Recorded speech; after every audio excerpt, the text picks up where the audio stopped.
नमस्कार बच्चों। ओके, तो चलिए हम लोग क्या पढ़ रहे थे, सॉल्यूशन चैप्टर जो आपके क्लास 12th केमिस्ट्री का है। ओके, इसके प्रीवियस क्लासेज का लिंक है डिस्क्रिप्शन में, प्लेलिस्ट बने हुए हैं, आप वहां से देख सकते हैं। और एक हम्बल रिक्वेस्ट करूंगा, यदि आप चैनल पर नए हैं तो चैनल को प्लीज सब्सक्राइब, लाइक और शेयर कर लीजिए, ठीक है। और साथ में घंटी का आइकन जरूर दबा लीजिएगा। ओके, क्योंकि डेली शाम को हम लोग 6 बजे वीडियोज पब्लिश करते हैं और उसको आप देखिए, पढ़िए, समझिए और साथ में नोट्स भी बनाइए। ओके, लास्ट में सारी चीजें प्रोवाइड कराऊंगा, पीडीएफ नोट्स वगैरह सब कुछ जो भी आपके एग्जाम के पॉइंट ऑफ व्यू से इम्पोर्टेंट्स होंगे, ठीक है। तो चलिए हम लोग हल करने वाले हैं इस विलियन चैप्टर को और समझेंगे। इसके प्रीवियस क्लासेज में हमने क्या समझा था, विलियन क्या होता है, सॉल्यूशन किसे कहते हैं। तो हम जानते हैं विलियन दो चीजों से मिलकर बना होता है, विलेय और विलायक, यानी सॉल्यूट और सॉल्वेंट से। ओके, अब इसमें विलेय क्या होता है, विलाय क्या होता है, इन सारी चीजों पे हम लोग डिस्कशन कर चुके हैं। तो उसी चीज को हम विलयन की सांद्रता आज पढ़ेंगे। क्या होता है ये सब, ये थोड़ा टेक्निकल शब्द सुनने को मिल रहे हैं ना आप लोगों को, और लेकिन ये जो शब्द है विलयन की सांद्रता, ये आप जब प्रैक्टिकल करेंगे कुछ चीजें ना, तो वहां पर भी सीखने को मिलेगा। लेकिन फिलहाल हम लोग थिएट्रिकल पार्ट पढ़ रहे हैं तो थ्योरी समझते हैं। देखिए, कंसंट्रेशन ऑफ सॉल्यूशन क्या होता है, विलयन का जो संगठन होता है, सिंपल से वर्ड में समझें। यदि मान लीजिए 10 लोगों का खाना बनाना है तो आप क्या करते हैं, एक कंपोजिशन निर्धारित करते हैं ना, जिसको संगठन कहा जाता है। मतलब ये हुआ कि कितना चावल लगेगा, कितना दाल लगेगा, कितना सब्जी लगेगा, उस सब्जी में मसाला कितना पड़ेगा, एक कंपोजिशन आप बनाते हैं चार्ट के माध्यम से। नमक कितना लगेगा, तेल कितना लगेगा, ये सारी चीजें आप डिसाइड करते हैं ना। वैसे ही विलयन की सांद्रता जो है, विलयन की संगठन पर निर्भर करता है। यानी विलयन की संगठन में क्या क्या है, विलेय कितना है, विलायक कितना है, इसको हम काउंट करने वाले हैं। यानी इसका मतलब ये हुआ कि देखिए, विलयन की सांद्रता हम दो गुणों के आधार पे कर सकते हैं। पहला गुणात्मक, गुणात्मक मीन्स जानते हैं आप, विलयन की सांद्रता जो है, इसमें लिख भी लेते हैं थोड़ा सा, किसी विलयन का संगठन, इसमें क्या कहेंगे, किसी विलयन, किसी विलयन का संगठन। आप जानते हैं इस संगठन का मतलब क्या होता है, इंग्लिश में कहते हैं इसको कंपोजिशन,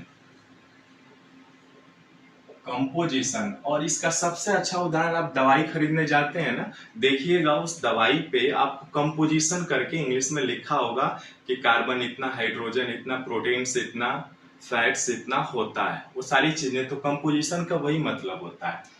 तो किसी विलयन का संगठन, ठीक है, किसी विलयन का संगठन उसकी सांद्रता से,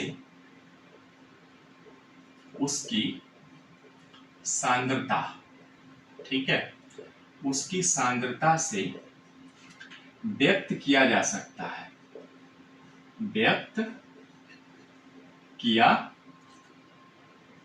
जा सकता है। अब देखिएगा ध्यान से, हमने क्या कहा कि किसी विलयन की सांद्रता, किसी विलयन का संगठन यानी कंपोजिशन उसकी सांद्रता से व्यक्त किया जा सकता है। मतलब क्यों, किन किन चीजों से मिलकर के बना होता है। जैसे देखिए, विलयन जो है वो दो चीजों से मिलकर बना होता है, सिंपल है। विलयन इज इक्वल टू विलेय प्लस विलायक, सिंपल है, दो चीजों से मिलकर के बना होता है, ठीक है। यानी इसका मतलब हमने अभी शुरू में, इसके प्रीवियस क्लासेज में हमने परिभाषा पढ़ा था कि विलेय की जो मात्रा होती है वो अल्प मात्रा में होती है और विलाय की जो मात्रा होती है इसकी तुलना में अधिक होती है। दोनों चीजें मिल करके विलयन का निर्माण करती हैं, ठीक है, ये हम जानते हैं। अब देखिए, विलयन की सांद्रता जो है वो दो रूपों से व्यक्त की जा सकती है। कौन कौन सी, पहला गुणात्मक रूप से, यानी क्वालिटी, क्वालिटेटिव से, और दूसरा मात्रात्मक यानी क्वांटिटेटिव से, ठीक है। यानी सांद्रता को, सांद्रता को गुणात्मक रूप से, गुणात्मक यानी इसको हम कह सकते हैं क्वालिटेटिव,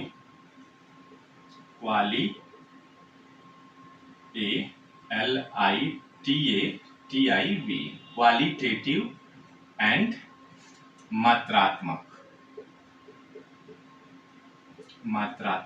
यानी इसको कहते हैं क्वांटिटेटिव, है ना, क्वांटिटेटिव।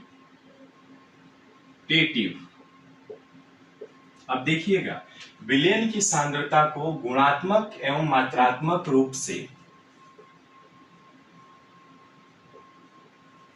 व्यक्त कर सकते हैं। यानी इसका मतलब ये हुआ, ठीक है, कि आप विलयन की सांद्रता को दो रूपों में कन्वर्ट कर सकते हैं, ठीक है, यानी गुणात्मक और मात्रात्मक। अब देखिए गुणात्मक का क्या मतलब होता है। गुणात्मक से आशय ये है कि देखिए, गुणात्मक रूप से कब हम व्यक्त करते हैं, जैसे देखिए गुणात्मक यानी क्वालिटेटिव रूप से कैसे, जैसे मान लीजिए हमने कहा कि विलयन तनु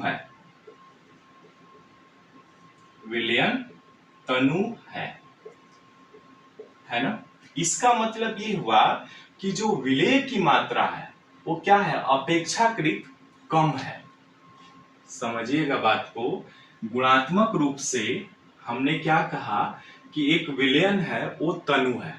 इसका मतलब ये हुआ कि विलेय की मात्रा अपेक्षाकृत कम होगा। लेकिन इसी को दूसरे रूप में कहें कि मान लीजिए विलयन सांद्र है। देखिए प्रैक्टिकल में ना बहुत सारी चीजें आप जाएंगे ना, तो इसीलिए सारी चीजें उसमें पानी मिला करके रखा जाता है, ठीक है। अब देखिए विलयन सांद्र है, इसका मतलब क्या हुआ, इसका मतलब ये है कि विलेय अपेक्षाकृत बहुत अधिक है, बहुत अधिक है। लेकिन इसका मतलब क्या हुआ कि विलेय अपेक्षाकृत, ठीक है, बहुत कम है। ये ध्यान से समझिएगा बच्चों, बहुत काम आने वाला है और आगे बहुत सारी चीजें पूछी जाएंगी, ठीक है। अब देखिए इसका मतलब समझ में आया कि गुणात्मक रूप से हमने इसके व्याख्या किया कि कोई विलयन है, विलयन तनु है। इसका मतलब ये हुआ कि विलयन इसकी अपेक्षाकृत बहुत कम है। विलयन सांद्र है का मतलब क्या हुआ, विलय अपेक्षाकृत बहुत अधिक है। अब देखिए शुरू शुरू में जब ये चीजें सामने आई ना, तो इसका जब वर्णनात्मक वर्णन करने चला गया, जब वर्णन करने आप लोग इसको चले, तो इसमें काफी भ्रम पैदा होने लगा, यानी कंफ्यूजन पैदा होने लगा, ठीक है। यानी विलयन तनु है तो इसका मतलब कि विलय क्या होगा, पता नहीं, बहुत कम होगा। फिर विलयन सांद्र है यानी इसका मतलब कि विलय बहुत अधिक होगा, है ना।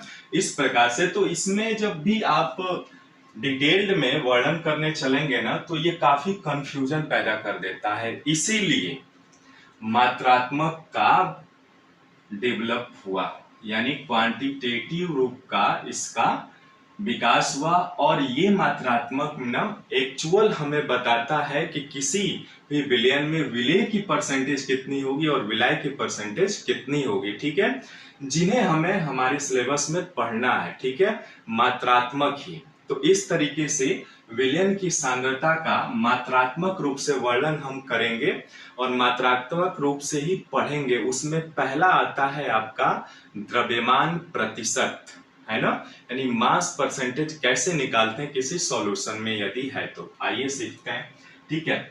लेकिन विलयनों की मात्रात्मक वर्णन जब हम करेंगे तो अनेकों प्रकार से कर सकते हैं। उसमें पहला है आपका मास परसेंटेज, है ना, मास परसेंटेज यानी विलयन की जो द्रव्यमान प्रतिशत है वो पढ़ने वाले हैं, ठीक है।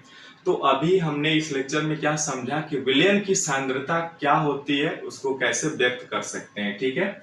आशा करता हूं कुछ सीखने को मिला होगा। तो चैनल को प्लीज सब्सक्राइब, लाइक और शेयर कर लीजिएगा। मिलते हैं फिर नेक्स्ट वीडियो में एक नए